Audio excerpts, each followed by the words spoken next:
today will be all supine, so lying down. What you'll need is a block and or a stuffed animal of some kind for our bridges. Most of these poses can be done in your bed, except for the bridges. I recommend you do those on a hard surface just to keep the integrity of the pose and keep your spine safe. So let's get started lying down on our back. You can start to send your feet out with the soles touching or soles slightly separated, whatever feels comfortable. And the further away your feet from your sit bones, the less intense the pose. So as you start to settle here, you can make contact with your breath. I like to make sure my spine's set up as nicely as possible, so I push the back of my head into the mat, then roll my shoulders underneath. You can choose to keep your hands out, palms up, to invite an external rotation of the shoulders.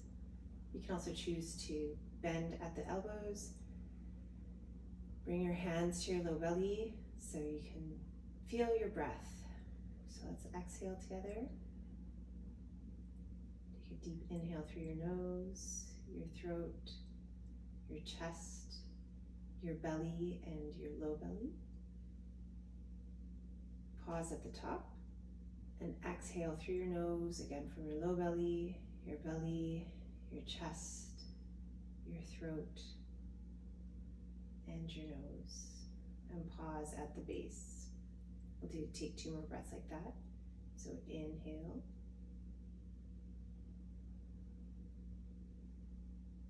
Pause at the top with the big belly. And then exhale. And let everything go. Once again.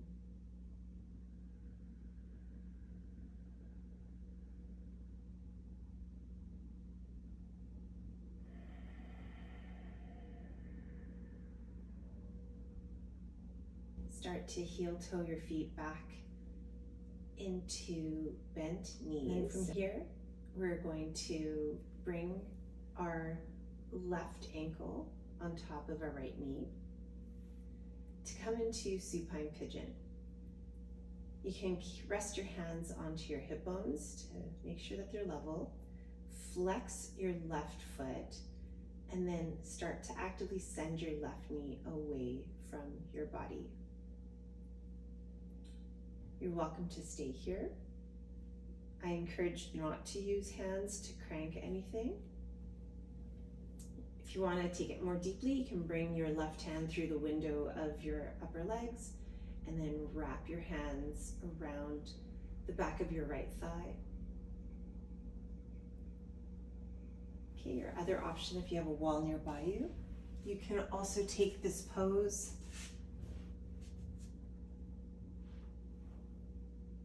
with the wall, with the support of the wall, and adjust your sit bones so that you're not, once again, just cranking into your hips.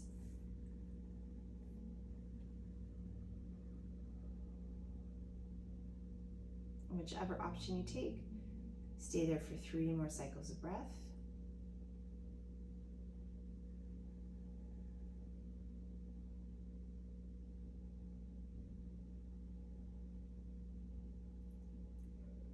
And then gently return your right foot back down. And then from here, we'll come to the other side immediately. So bring your right foot, or right ankle rather, on top of your left knee, flexing your right foot. Keep your hands on your hips to feel that they're level, and then actively send out your right knee with your right toes really engaged until you feel a stretch. Again, your options, if you want to go more deep, you can send your right hand in between your knees and behind your left hamstring to clasp hands with your left hand. Or if you're close by your wall again, you can come and find this option. You don't need your hands anymore, so you can let them rest by your side or on your belly. We'll take 2 more cycles of breath here.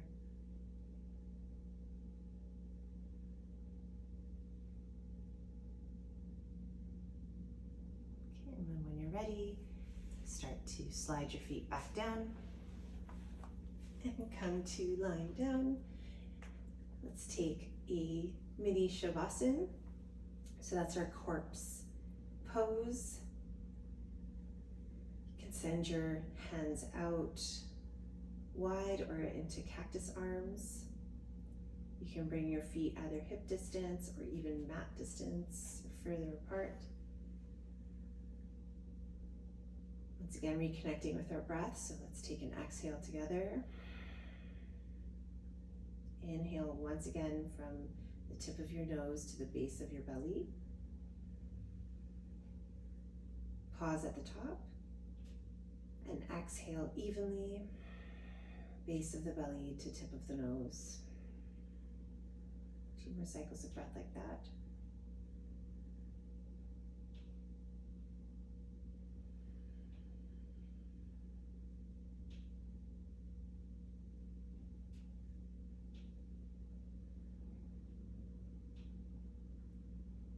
Okay, bring some motions back to your fingertips and your toe tips.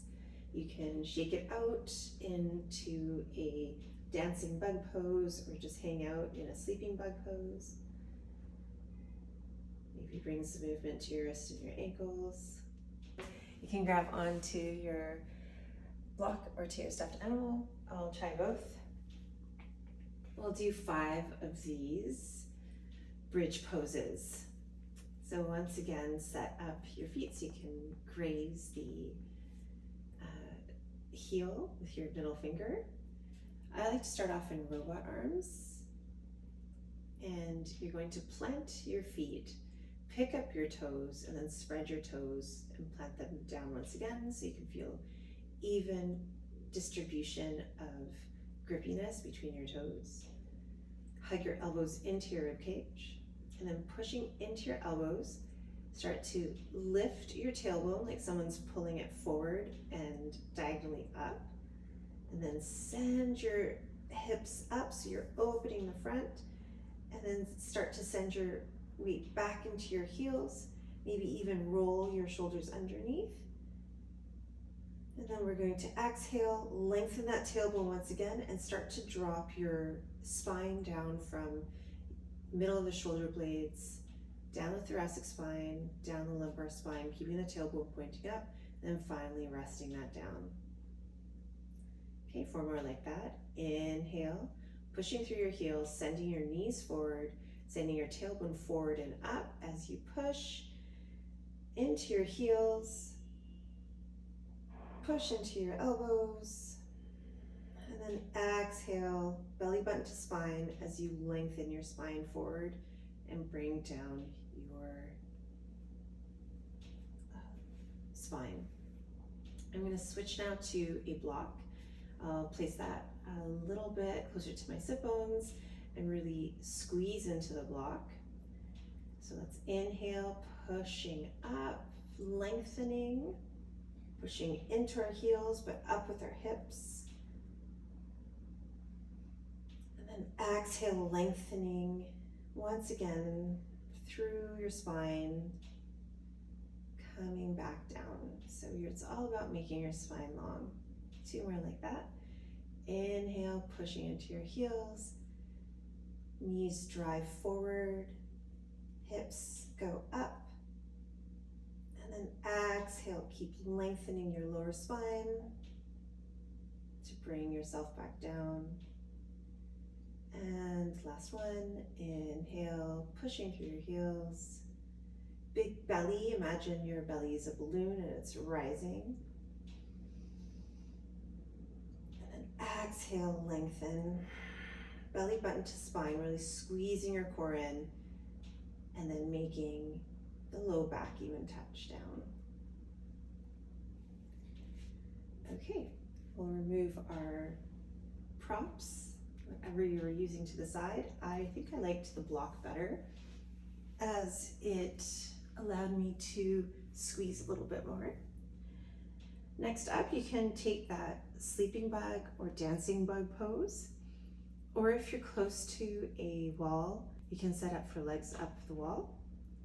Hands can again come to that external rotation. You may also want to interlace your hands behind your head. Just offers a different type of shoulder stretch. And you're in control of how in depth you want to go with this pose.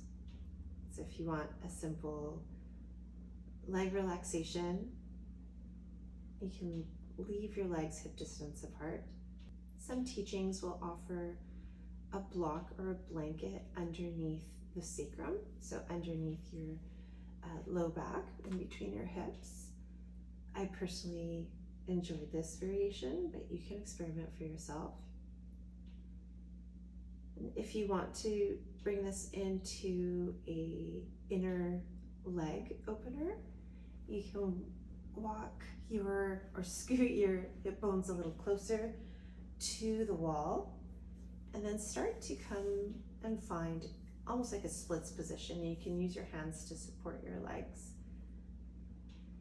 And this is a really nice way to get a little bit into the hamstrings, but also your inner thighs. And you're welcome to stay here for as long as you want. If you are taking the wide-legged version, please just keep your hands around to help you come closer. There's no reason to shock your muscles into working back up. Once you are done, you can simply move to one side for a fetal position. You're welcome to rest in your fetal position or take a shavasana for a sweeter rest, or maybe go right to sleep.